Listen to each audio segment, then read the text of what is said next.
It never goes away.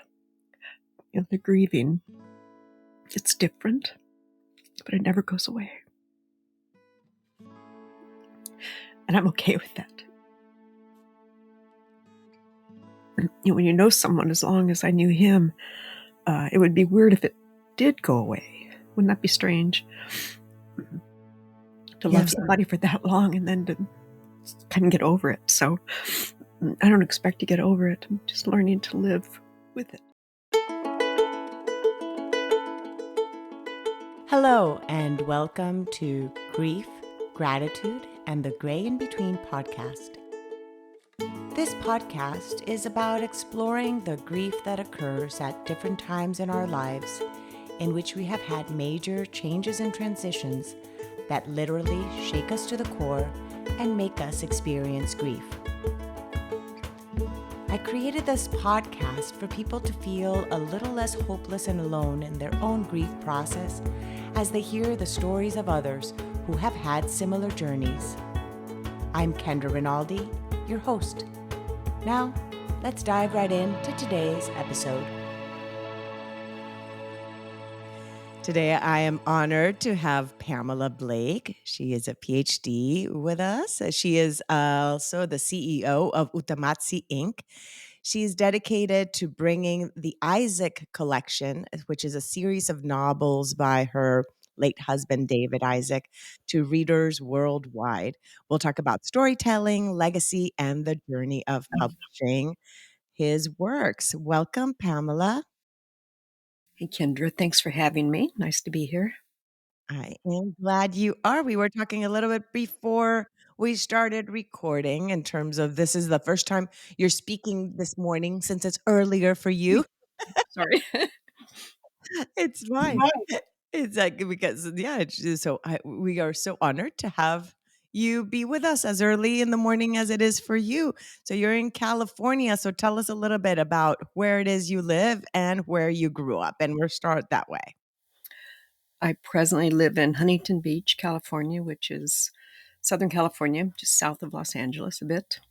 And I grew up in California, but left with my husband as soon as we were old enough to go out on our own. And we vowed never to come back. And yet here we are. Been here for over 20 years. So Where did you leave? Where did you leave when you guys left? we went to Oregon. We love the Pacific Northwest. So we went to Oregon to go to college up there and lived there for a while and got tired of the rain and then moved to Hawaii to do grad school and came back to the Pacific Northwest and then back down here in California. When I was reading a little bit of your bio and then also David's bio, you're both in physics, correct? That's what you studied. So I was like, oh, as I was reading, I'm like, maybe they met in college while they were studying. Is that how you guys met? Or how did you meet? Because you're saying you traveled together as you went to school. So how did you meet? We met in 9th grade history class and have been together ever since. We were 14, probably 13 or 14, however old you are when you're in 9th grade. Little. Wow. So yeah, this is your lifelong companion. So David died suddenly in 2021. And so this is the person you had for your entire life. So you don't even know, you only had lived 13 years of your life without him prior to his passing. And it's okay. I've got you. Thank you. Sorry. I've got you. It never goes away. The grieving, it's different, but it never goes away. And I'm okay with that. When you know someone as long as I knew him, it would be weird if it did go away. Wouldn't that be strange? To love somebody for that long and then to kind of get over it. So I don't expect to get over it. I'm just learning to live with it. Thank you for sharing. Yeah, I always say that grief doesn't really go away. It just changes. It transforms because we are changing and transforming. And so how it comes out and how it's expressed may change as we also grow around it. How do you feel about that very the line how people always say time heals. Tell me what you think of that. Well, I don't know about healing per se. There's nothing really to heal. It's not a wound, it's a loss. And he's not coming back. So it's going to continue to be a loss. But it's changed. My grief has changed. I've learned to adapt. I resisted removing him from my life. So I still have his clothes up in his closet. But that gives me comfort. It would be weirder to have the house and place that we've lived here for over 20 years, to have it, to have him not be part of this place. He's still part of me. And so it'd be very strange not to have him here. But I've noticed it. I'm sad now because we're talking about it, but I don't have as many moments during the day where I just fall apart, which is good. Um, I'm letting myself grow into it. I'm Thank learning how you. to grow into it. I love that you shared that you have his clothes because a lot of times people feel this need. Some people around you some as well, and I want to hear more about your own family dynamics and if there's other members of the family may end up pushing you to do things that you are not ready in your grief to do, right? Like for example, sometimes people are like, okay, right away, let's just donate this, or right away let's just do this, right away let's sell the house, right away let's do, and there is no hurry or right time or anything for any, it's really your time and your process of however it is you choose to grieve and mourn. So who are the other members of the family, and how has that also been a part of the journey? It has helped, actually. We don't have children. Um, I have multiple siblings. I was a family with 6 kids. And because Dave and I met so early, my younger sister, I'm very close to, she's 12 years younger than I am. She didn't have a time in her life where he wasn't around. She was little when she first met him. And similarly, my other siblings, they understand. They're not pushing me to vacate him from my life at all. They miss him too.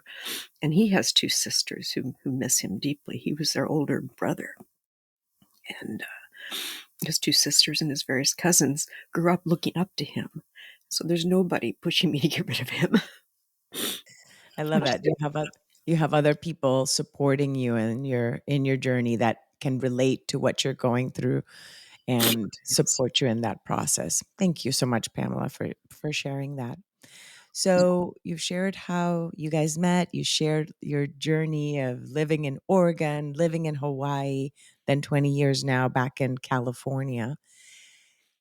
Take us into when did David start writing? Because here you are studying PhD, yet he's writing these novels that have to do with fiction.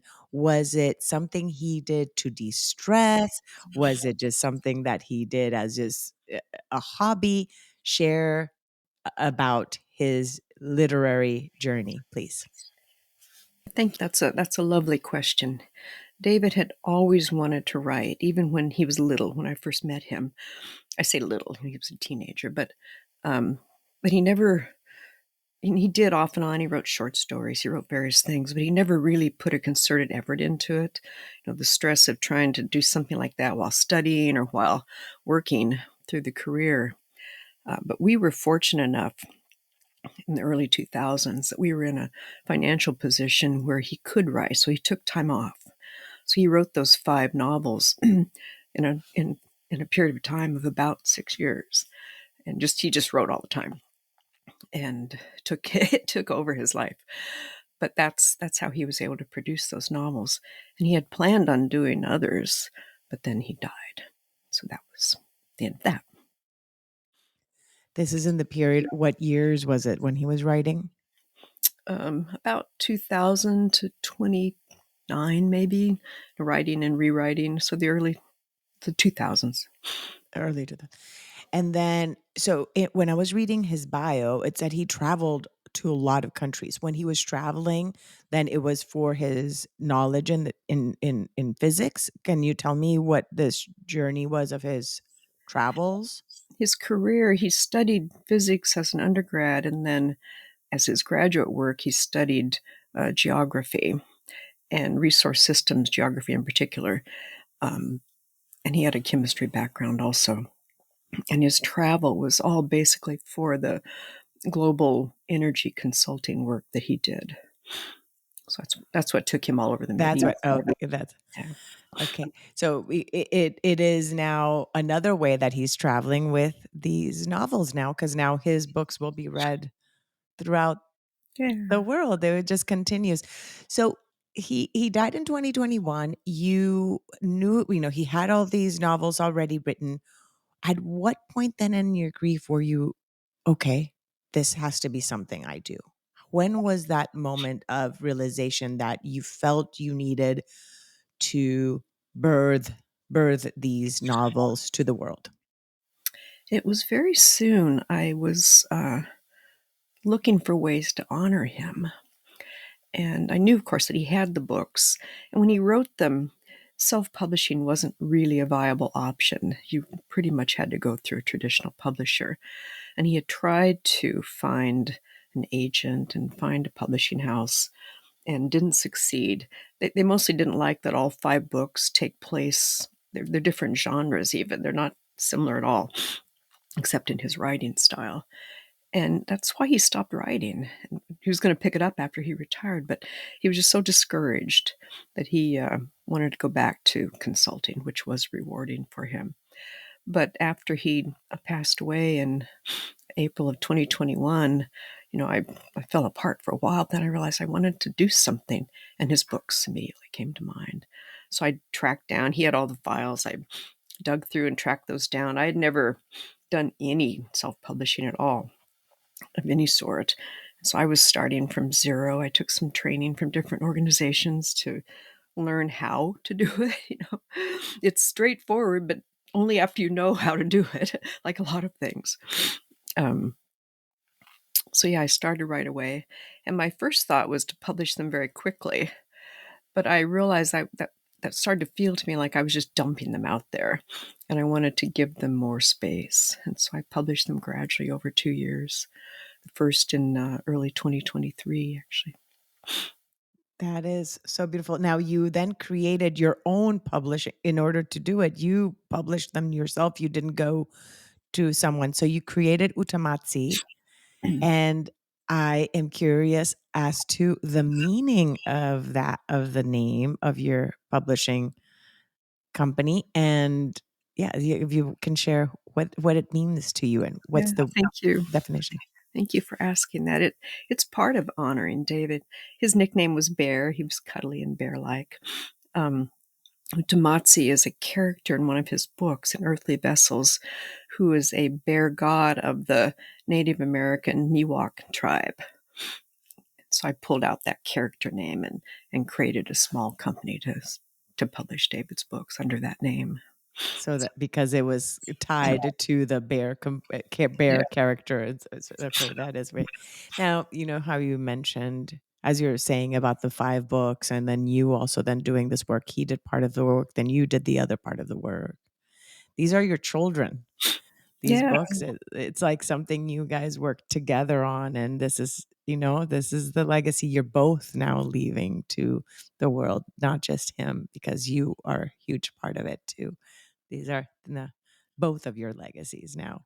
I am part of it. I'm happy to be part of it, not just as publishing them, but one of the mentors that I had as I was learning the self publishing process, Rami Vance, suggested that I tie the books together as the Isaak Collection and write an introduction to them.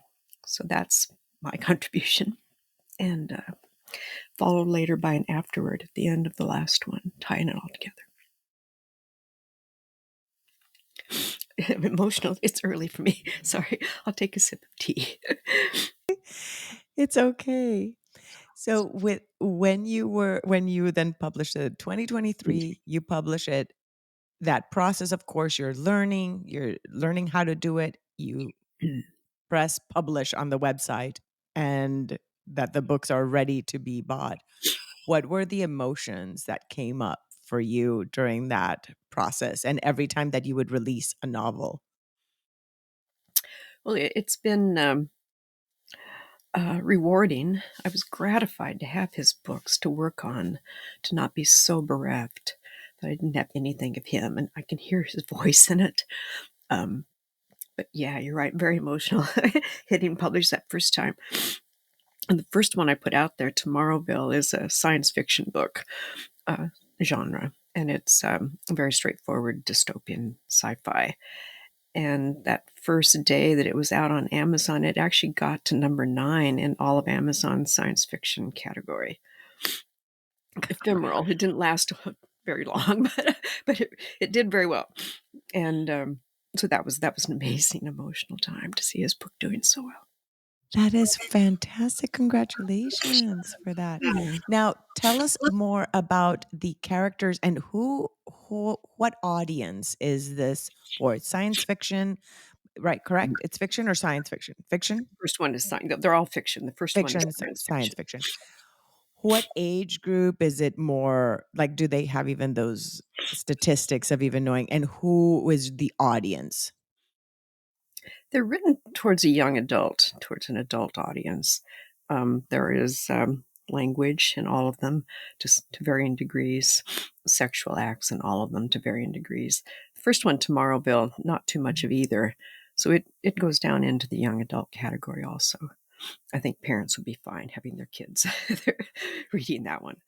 Uh, Which one's the one that speaks more to you of his novels? Which one's the one that you gravitate towards, or that when you read it, you felt the most connected to David? the It's hard to pick a child, but Yeah, yeah, exact. Well, there you go. Now, but the second one I think really is the most resonance for me, the one that I published second. It's called A Map of the Edge, and it's about a teenager, and it takes place where we grew up. And it's not autobiographical at all. It's not about David's life or my life, but all the settings are where we grew up, the attitudes, the encounters. It's his lived experience, our lived experience. So that one is the one that I resonate most with. thank you. Yeah, so the setting in it takes you back to some of the memories that you guys had together. Yes. Yeah, and we grew up in the 70s, the late 60s, 70s. That's when we were teenagers. And it was drug, sex, and rock and roll, Tell And us one that's, of these wild tell us one of these wild stories of something in the like what kind of concerts did you go to? Tell us a memory of the 70s with David. music was very important to us. Our first date was to an Iron Butterfly concert in Agata Davida, if you remember that. I Probably not. do not. I think they're still touring. I haven't seen them, but I think that Iron Butterfly is still in some configuration touring. And then we've gone to hundreds of concerts just together. That was part of our thing, is to go listen to music of all sorts. Do you play any instrument or sing? And did David? He did. I do not. I am an audience member. That's my role in the I, music industry. But he played you piano. do Yeah, you there do you you go. There dance? you go. Oh Yeah. yeah, there we go. Um, yeah, that's my job. He played piano and flute. One of his early career thoughts was that he was going to be a musician. So when he was first studying in college, he studied music and learned to play the piano. But it's hard to be a musician, so he migrated away from that. Yet he still ended up doing something in the artistic realm with his writing. Like it was still something he had in him to still explore. So even if he went the physics route and not the music route, he still came out with some artistic representation, you Yes. know, out as well. With we I was just, dancing here, like showing as if you're dancing in the public. How how what other ways, because dance sometimes and moving your body is one of the ways you can move grief through us as well.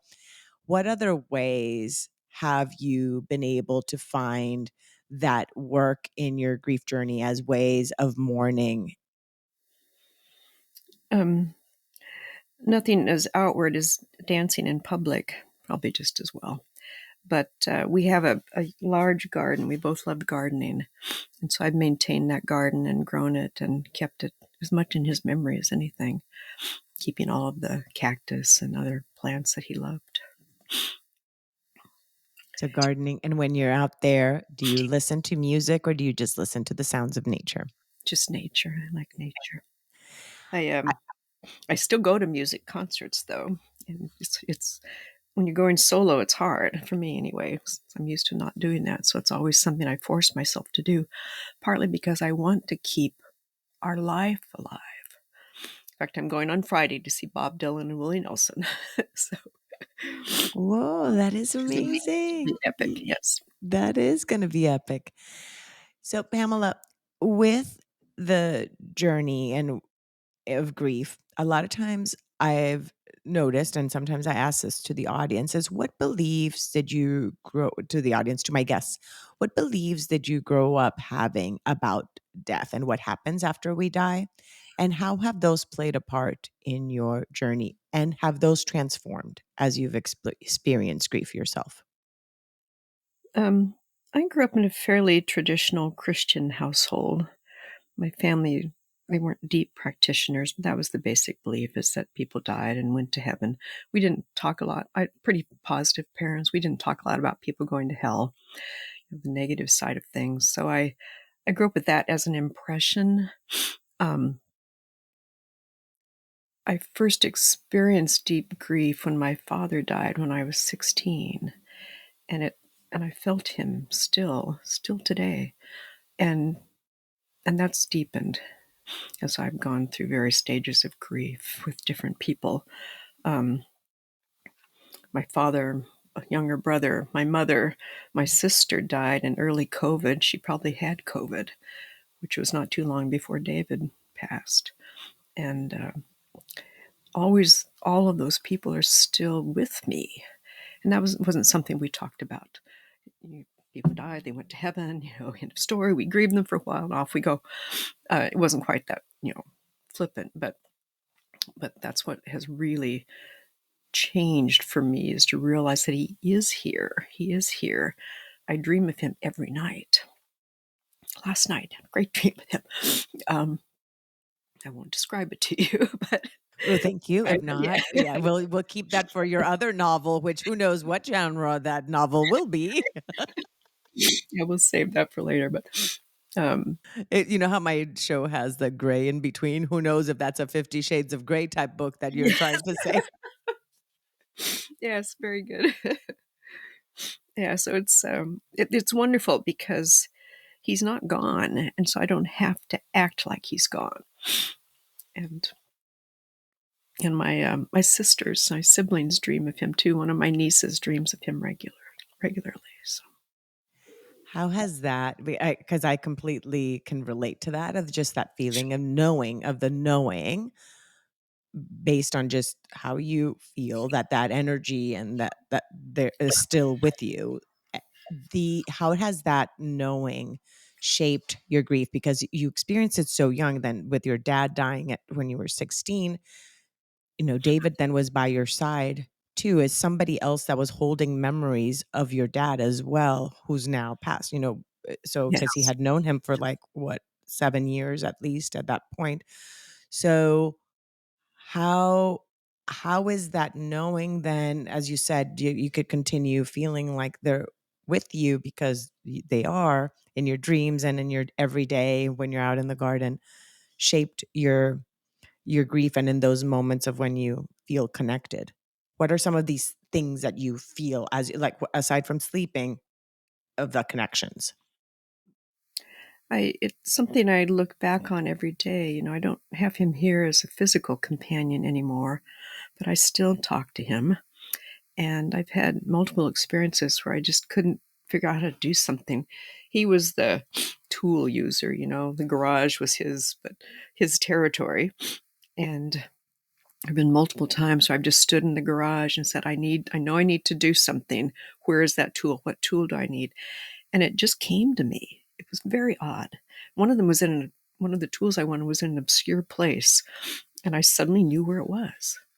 And I said, "Thank you," you know? Oh my gosh, you said that is something that happened to me too. When my sister died when I was 21, she was 18. We were at her. Is your battery low? It just did like a Yeah, I need to turn something off. okay. So I was in our home in Colombia, and I was looking for a key for her desk. I needed to open her desk. I needed to take something.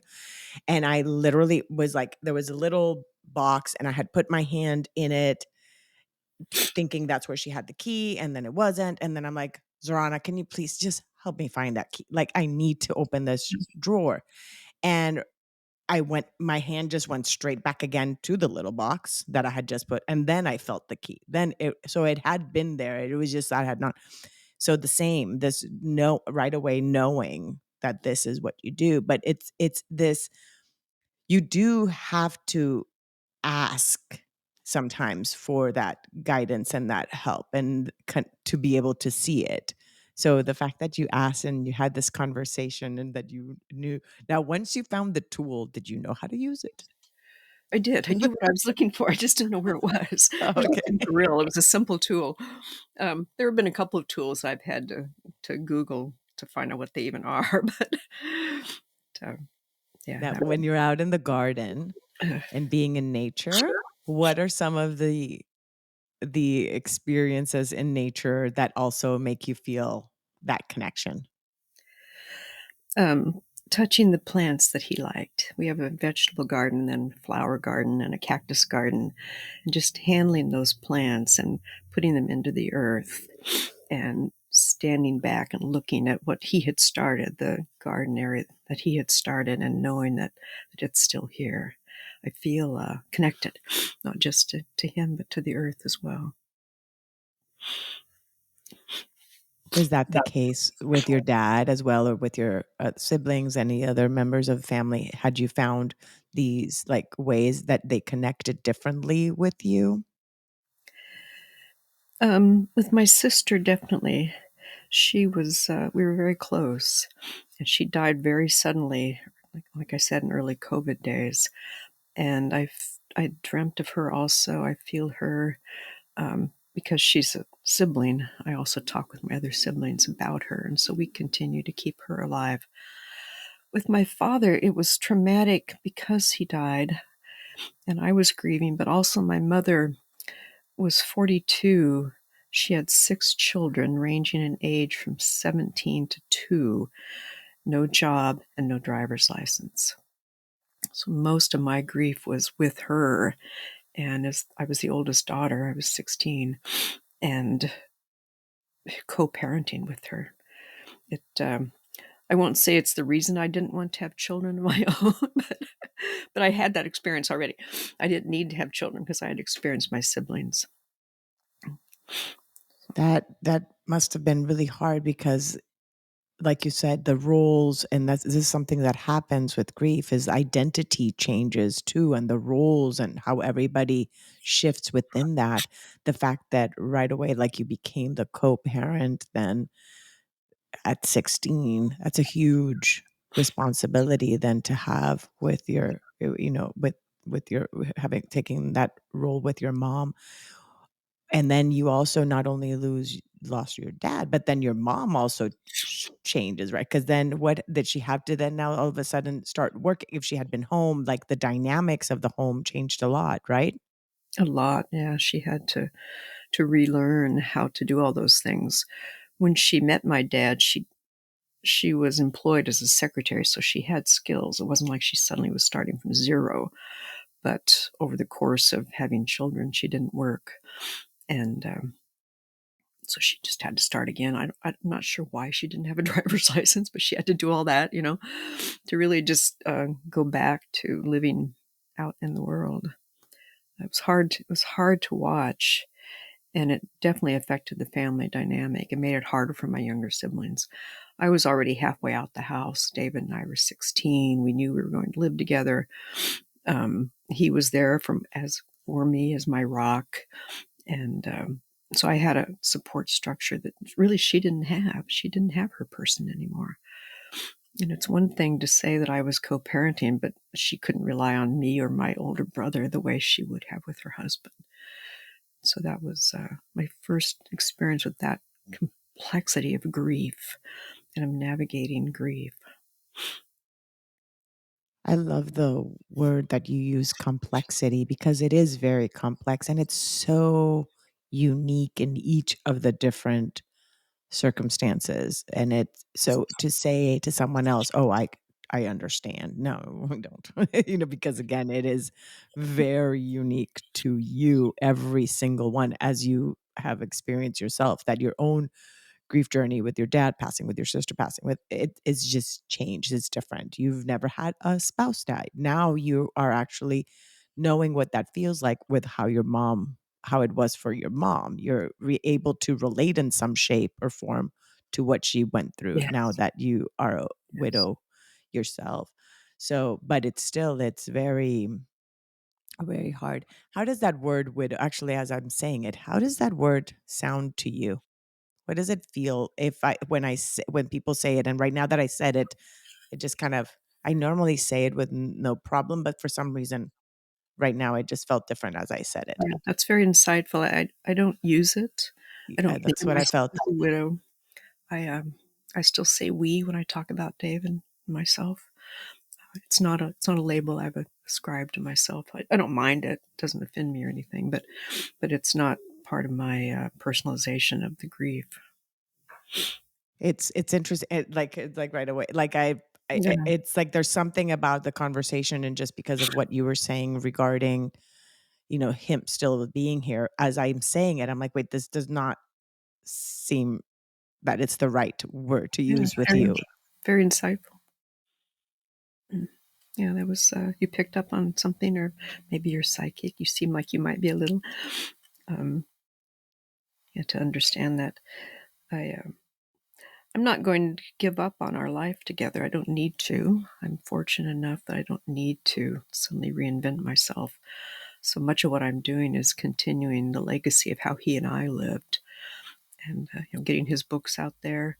He couldn't continue writing them, so I'm going to pick up. I've never written fiction, but I'm going to Can't pick up some of the storylines. There's one, the first one actually, that just is begging for a sequel, and I've had family and friends tell me that I gotta write the sequel because they're waiting. Tomorrowland? Is that Tomorrowland? Morrow Bill. Uh-huh. Tomorrowville, sorry, Tomorrowville. Tell us more about the characters in Tomorrowville, and so that we can know, and that listeners can then go to and be awaiting for a sequel written Yes. by Pamela Blake in assistance with David's assistance, because just like he helped you find the tool, he's going to help you write the sequel. Yes. So please tell us a little bit about the characters Tomorrowville. The main character is called Toby Simmons. Um, as David was writing it, we'd called the book Toby because Toby just took over. It was like Toby was really channeling from the future. The basic plot line is Toby dies in 2008, stupid accident that he self-inflicted, and wakes up in 2088. He was frozen through various circumstances and was reanimated in 2088. And so the story in a very different America. Uh, so it's dystopian science fiction in that it's not an improved upon America. But Toby was like channeling. David was channeling Toby, and Toby was telling us about what's happening in 2088. And so that's the main character. And it's when you get to the end of the story, you'll want to hear more about Toby. And then Toby, of course, meets with new people and establishes a romantic relationship with someone named Nightingale Knight, and she also becomes a character that you'll want to hear more about as in the in the ultimate sequel. So it's really a Yay. romance in many ways between Toby and Knight, and also an exploration of how this, basically a hacker from 2008, confronts this dystopian America in 2088. Now, are I can't hear you all of a sudden. you can't hear me because I was muted. I was like, so are there any similarities between Toby and Nightingale to you and David? I think our romance goes through. He has got a romantic relationship in each of his books, and I think it formed the basis for a lot of the relationships in the books. That our romance did that, particularly in Earthly Vessels. Friends have remarked that just it's the two of us. They see us in Mm. there. So That's the one of the setting. That's the one that has the settings of the places you grew up. um, no, Earthly Vessels Oh, is the fourth one, and it's a epic fantasy basically. So the Utamatzi character is David, and the oh, that's the woman bear. That's the bear is one. Okay, got it. Okay.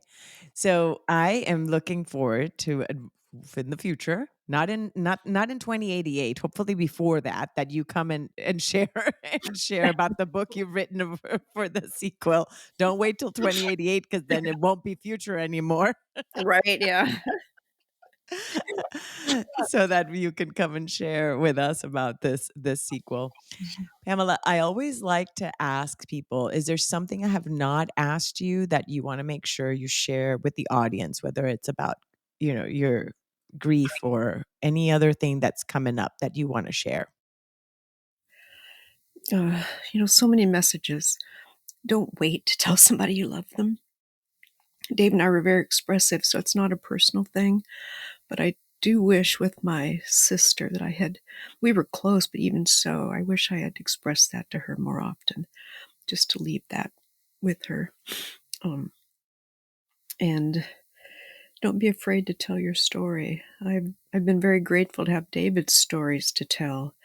And thank you so much for letting me talk with you and your audience about our story together.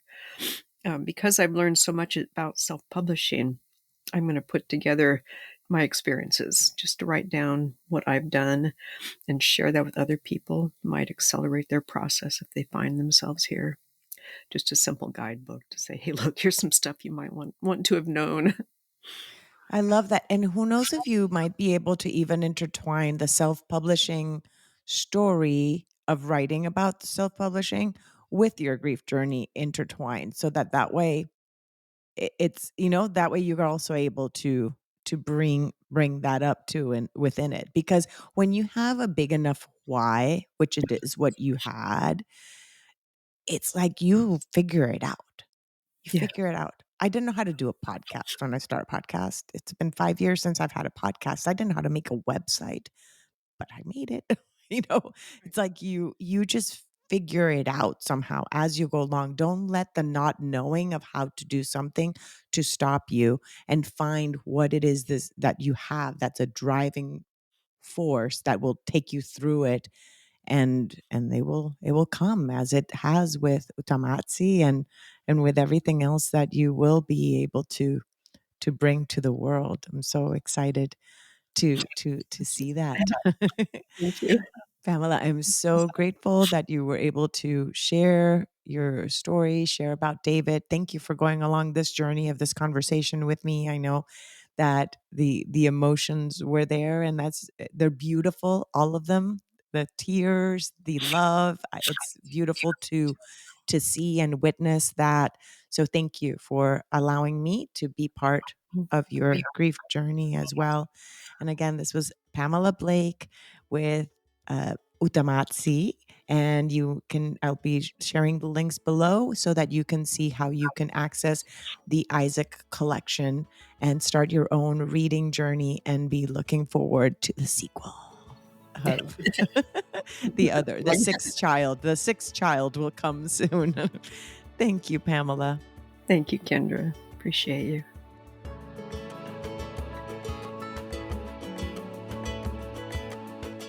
Thank you again so much for choosing to listen today. I hope that you can take away a few nuggets from today's episode that can bring you comfort in your times of grief. If so, it would mean so much to me if you would rate and comment on this episode. And if you feel inspired in some way to share it with someone who may need to hear this, please do so. Also, if you or someone you know has a story of grief and gratitude that should be shared so that others can be inspired as well, please reach out to me. And thanks once again for tuning in to Grief, Gratitude, and the Gray in Between podcast. Have a beautiful day.